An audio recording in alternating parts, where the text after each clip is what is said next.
Hello, everybody. Good afternoon. Full house here, filled with future multimillionaire mobile entrepreneurs sitting here.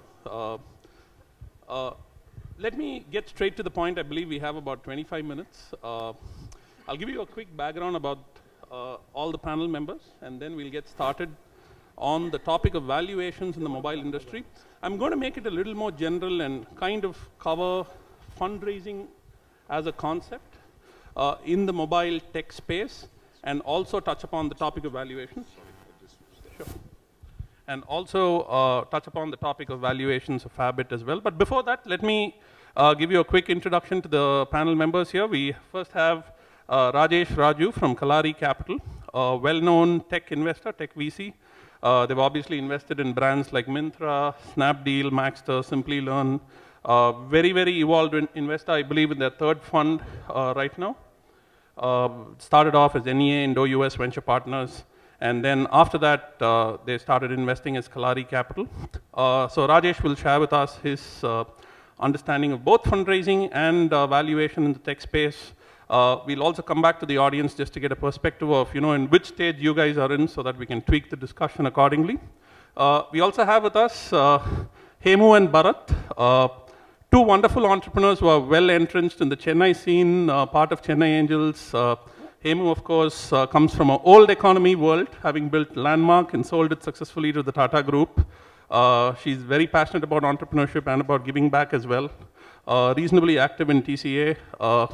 Bharat, of course, we had a chat before, and he said, so he runs two businesses. One is a steel company, so he makes steel, and nothing to do with mobile apps. You can't make it mobile. And then he also runs an art gallery, and so we spoke about it, and he loves talking more about the art gallery than the steel business. But here, as far as this discussion goes, I think they're going to wear their Chennai Angels hat on and talk about seed investing in the tech/mobile space. Let me begin with Rajesh, and let's get started with the first question, which is, let's not worry about valuation to begin with. What is the right time to hit the road? A, for a seed round, and B, for a Series A round. Good afternoon, everyone. And yeah, there used to be timing and some sort of benchmarks in terms of when to hit the market, when to raise a particular stage round. Years ago, when I started doing this business about 10 years ago, that was much more methodical. Those days have changed dramatically, especially over the last 2-3 years. People are raising these rounds very quickly. Maybe it's not completely entrepreneurs who changed this timing issue. Maybe we, the venture capitalists, had something to do with it. The net, there is no timing. I mean, I've seen business plans getting funded without any sort of product or any execution or customers in place. So there's no clear demarcation between stages, the amount of funding that goes in.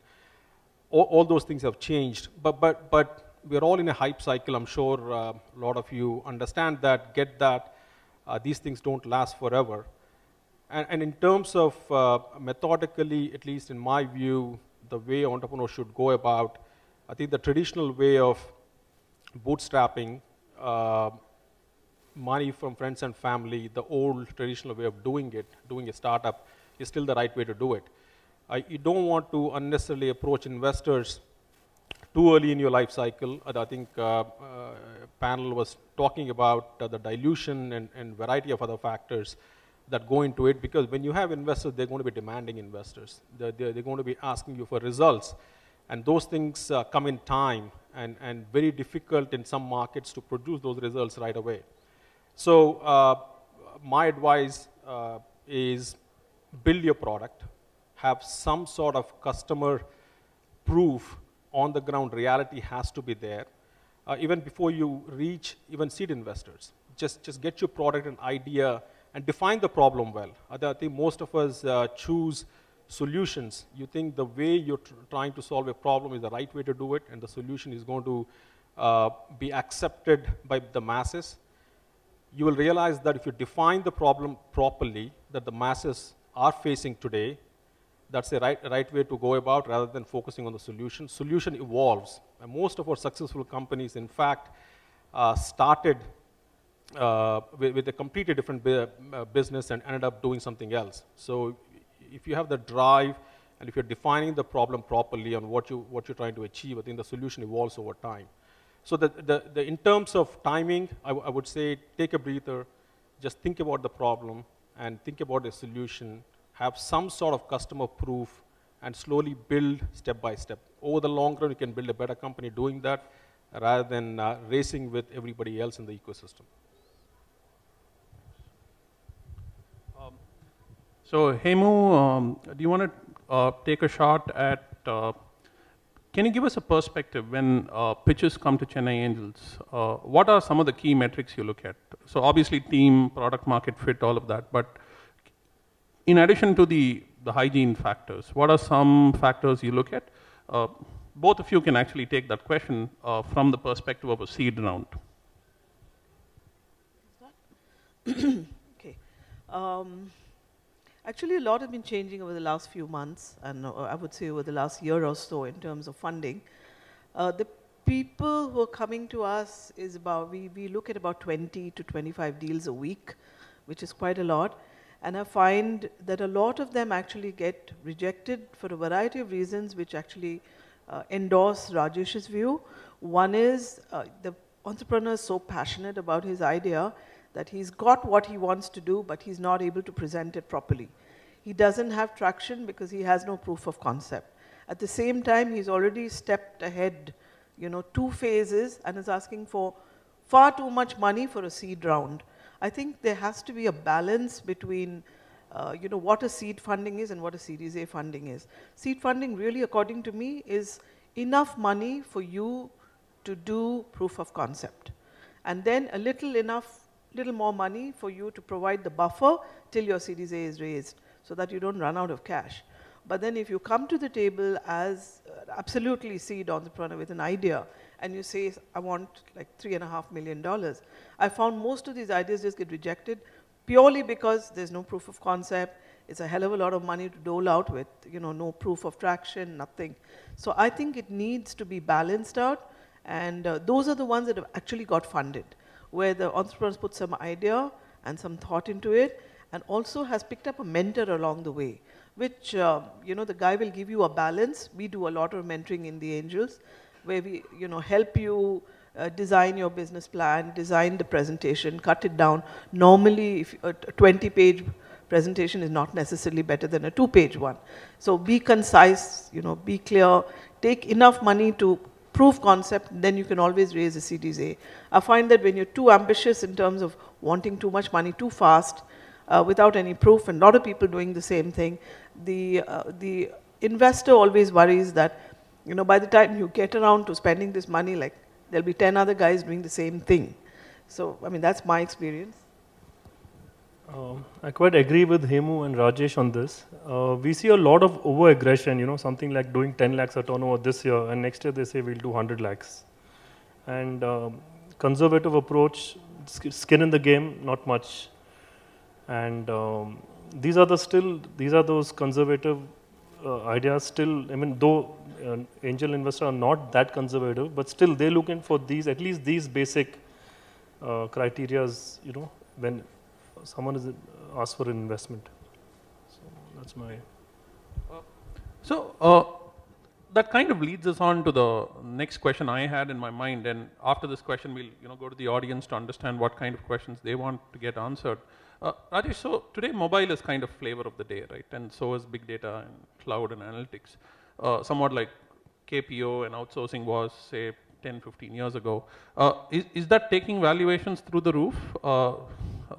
Does that worry a VC, or is that good for a VC? Because it's good because your current portfolio, the valuation of that keeps going up, and it's kind of bad because you keep investing in newer businesses as well. So is being in a sector that's flavor of the day good or bad?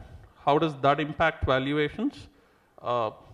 And you can, the second part of that question is, what metrics do you look at? Is it number of users, product market fit, what factors do you look at?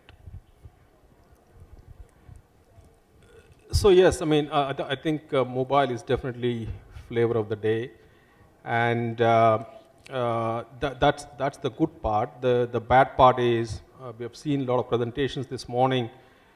No one has yet truly figured out the monetization model in mobile. I think you can name companies which truly make money on mobile on your fingertips, right? I mean, Facebook or maybe Instagram or a couple of companies. Even Google is trying to figure out how to make money on mobile. So it's not so obvious where the mobile world is going to eventually move in terms of creating multi-billion-dollar companies. And as VCs, we want all our companies to be multi-billion-dollar companies.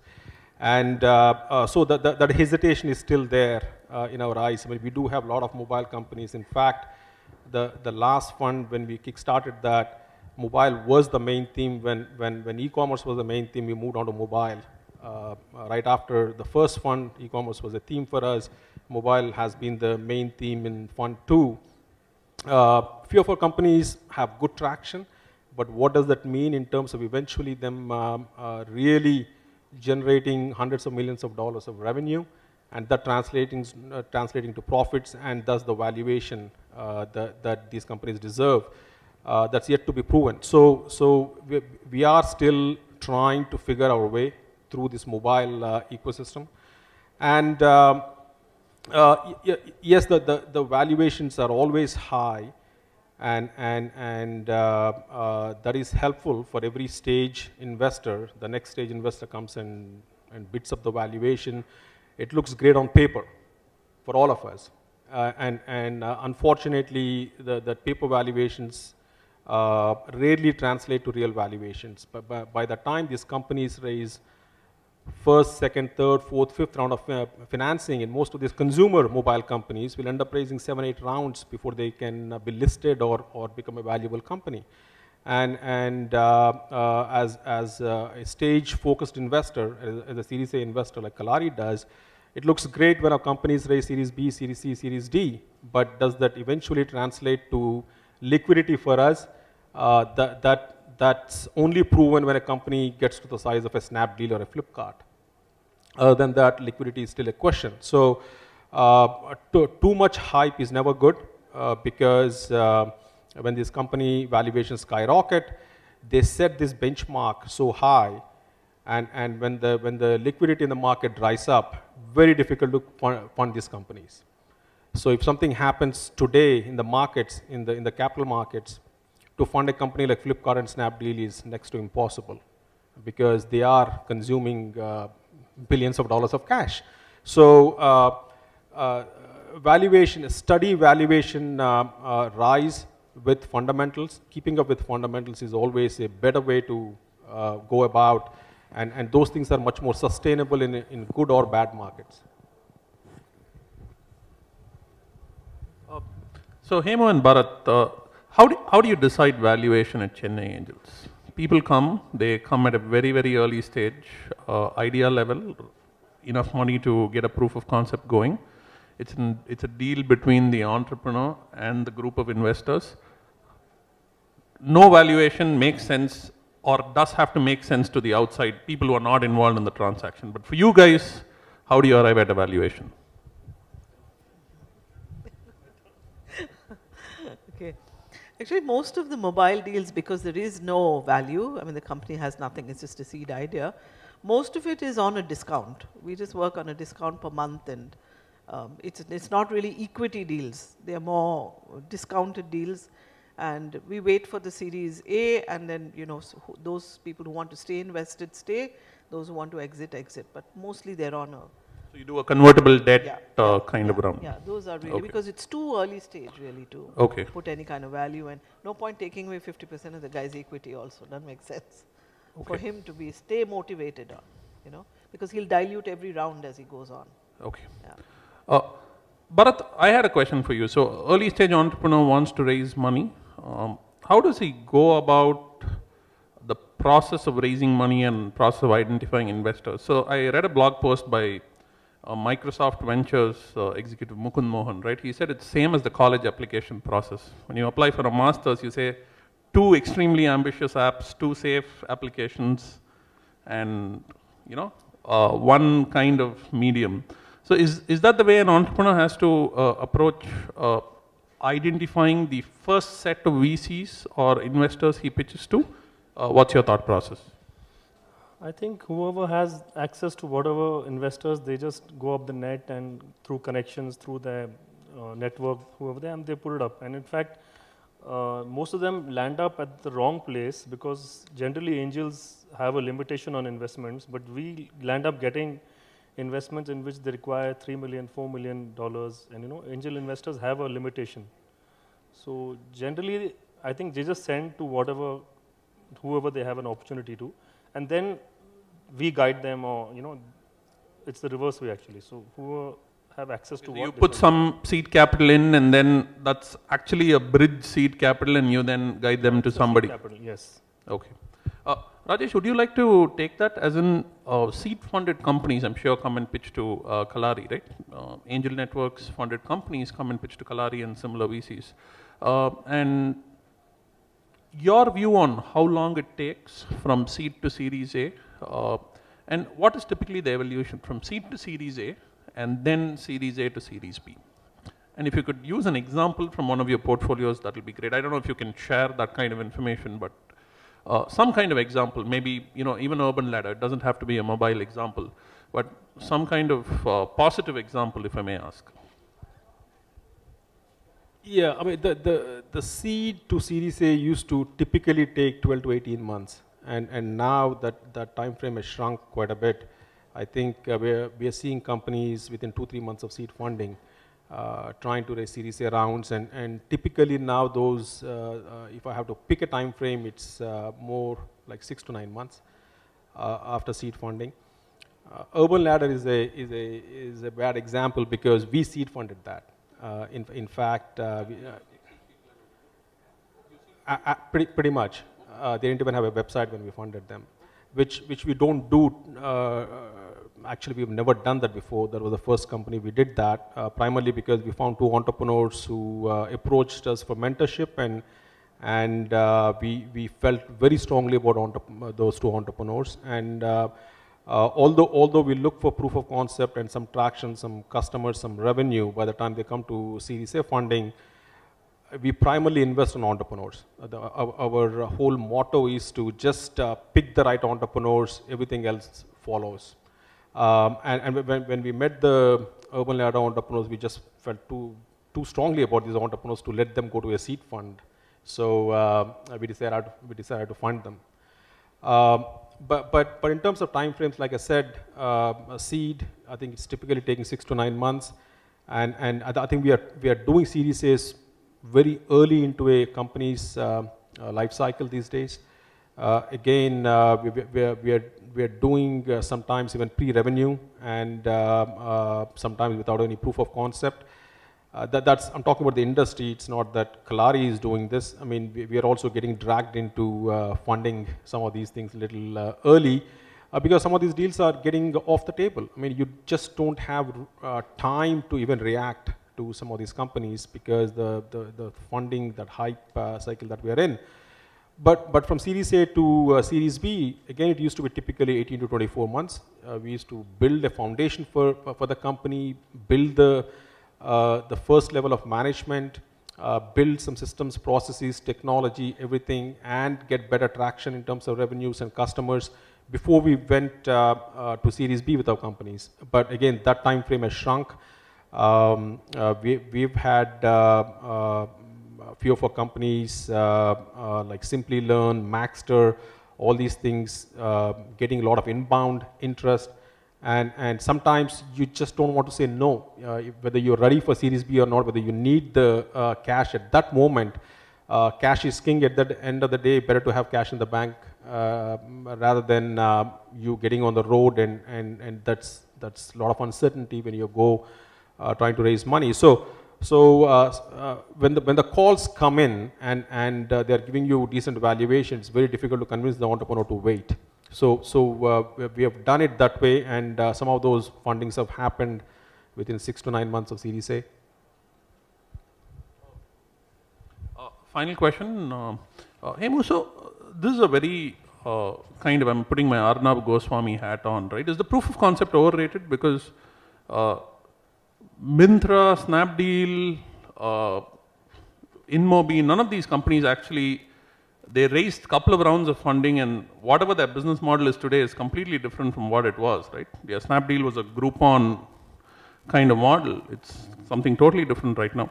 So my question actually is, what do you look for in the proof of concept? Because it's not really what you directly see. It's something else. Can this team deliver? Can they get users? So what exactly do you look for in a proof of concept?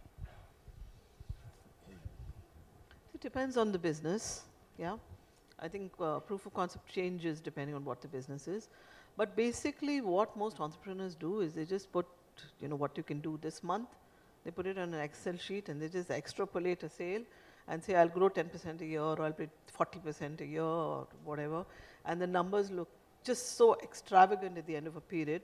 You want them to actually get a reality check. So what you say is, give me 6 months of traction, or give me 4 months of traction. And you know that those numbers can't be achieved. Like even in the physical retail. I mean, if you say, I've got 3 stores today and I'll have 300 stores by next December, I know you can't do it. Not in spite of as much money as you want. You can't do it because there are no real estate locations. You can't find 300 locations, forget the money. Let's assume I give you the money. So simply put, I mean, you know, it's run 2-3 months to understand, can this guy actually do it? Because these numbers don't happen. And once you get a reality check, then you get a reality check on valuation, what you're going to do in the next 6 months, how much funding you want to raise, how much money do you really need. No point asking for 5 crores if you're only going to use 1. Mm-hmm. You know, and then you bust the rest on marketing, and you know, some harebrained scheme and the money is gone. And then again you're back to wanting to raise the next lot, and the investor just has to write it off otherwise, no? So we're cautious, yeah. Okay, with that, why don't we take a few questions from the audience? Do you need my mic or?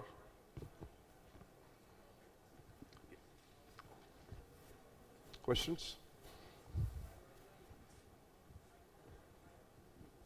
Hi.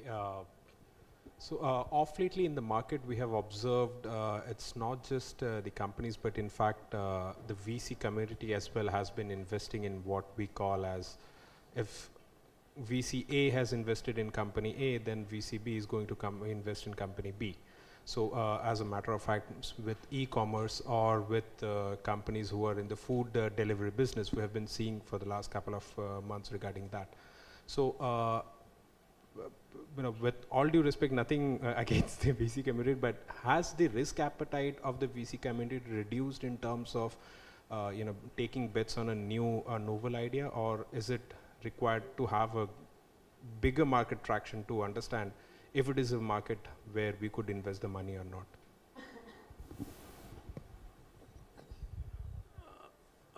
If I completely, I'm not sure whether I totally got your question, but yes, VCs are picking markets, and at least the leading players seem to be betting on companies A, B, C, D in the same market. If you're saying, if you're asking me that, yes, that's been a recent trend. I don't know whether that's risk mitigation strategy by VCs. I wouldn't call that. I think if the market is large enough, the idea is there are going to be 1 or 2 winners, at least definitely 1 winner. And if the market is large enough, hopefully there are 2-3 winners. And taking bets on at least the leading players at that time. Leading, again, it's all relative. They're all small companies, but at least the 3-4 companies that are operational, people have been taking bets on all of them. The issue is not whether there's a risk mitigation strategy. In fact, I think it enhances the risk. The reason being, all the top VCs are taking bets on someone in that particular segment.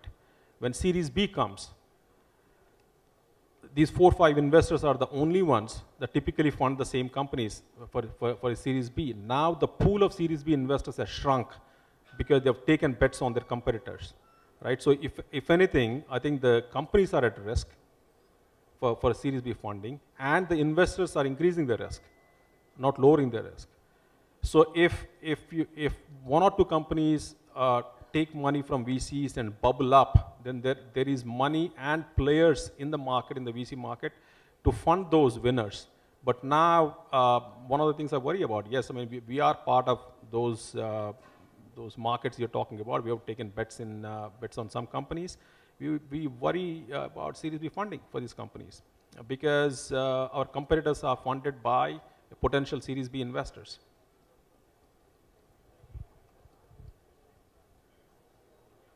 Any other questions? Yeah, can we know about some typical examples of these here? Yeah. Some typical examples on the seed funding. What is the minimum and maximum fundings that you guys have given, and what is the kind of equities, valuations that the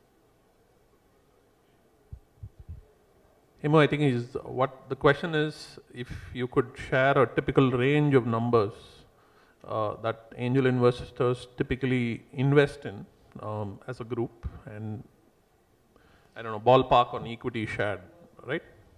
Yeah. Actually, that depends on the size of the angel group. For example, the Chennai Angels, we have 50 members, out of which 10, 15 members are fairly new. So it's about 30, 35 members who actually really invest. So we normally do anywhere between 1 and 3.5 crores as funding. And as a contrast, you take the Indian Angels Network, they have about 550 members. They could easily raise a couple of $1 million between them. Because it is a group funding, if you understand. It's like a crowdsourcing, really, within the group. No one single person invests. So since it's a group of people, the more members you have, the more money you can raise.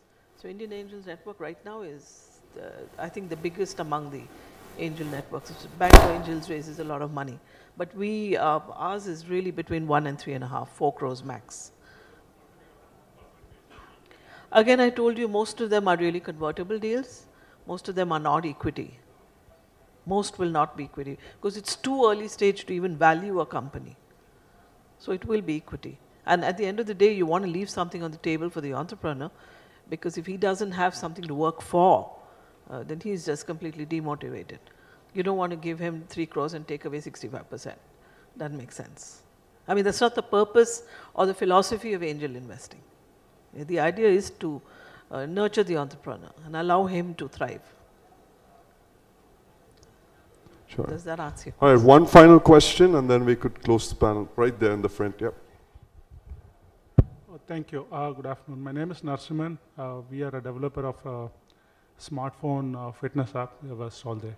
Quickly, more to you, Rajesh, but anybody else can answer. We keep talking about betting on entrepreneurs. How, I mean, what is the yardstick to use to bet on an entrepreneur? Because the line between thinking big and thinking crazy is very thin. So how do you go about doing that? Would you call me crazy or would you call me thinking big, assuming I come up with a crazy or big idea to you? And do you think, oh boy, this guy has stuff in him, he's thinking big, he's going to go all the way? Or would you think this guy is nuts?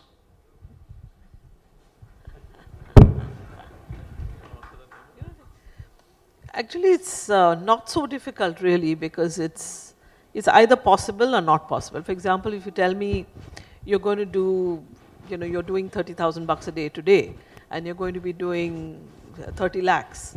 Okay, I just have to work it backward, number of transactions per day, number of transactions per hour. Is it physically possible to do a lot of things that you're claiming you can do? If you can, then even if the idea looks crazy, it's possible. First of all, is it in the realm of reality? Is I think what we look at first. However crazy it might seem, which is why I think the mobile application thing is, the whole space is growing so rapidly, because it's so much more scalable in terms of numbers than a physical, a store or a brick and mortar kind of business, which is actually bound by many boundaries. So that's why the mobile space is actually exploding.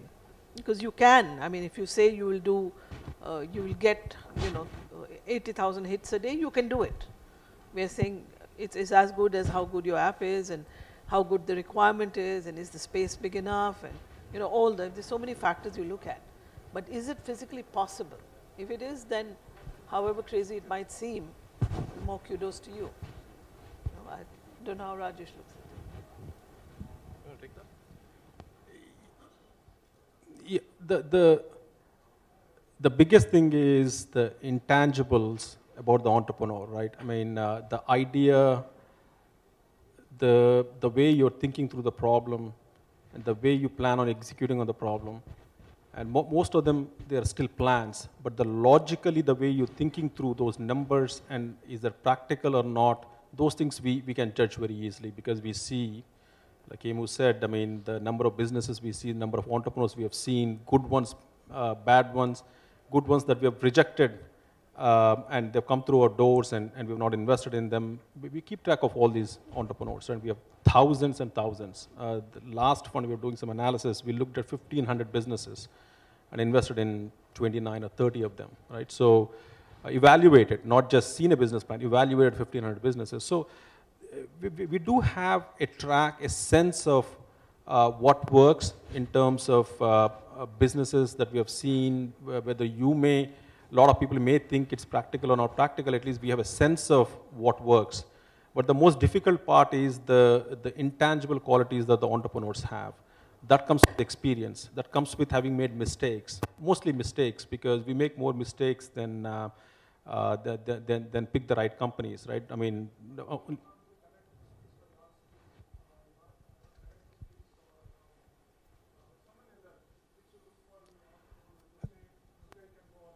yeah. So I mean, that's our secret sauce. If I tell you what exactly makes a great entrepreneur, then that's not a secret sauce anymore. But I'll give you the basics that I look for, right?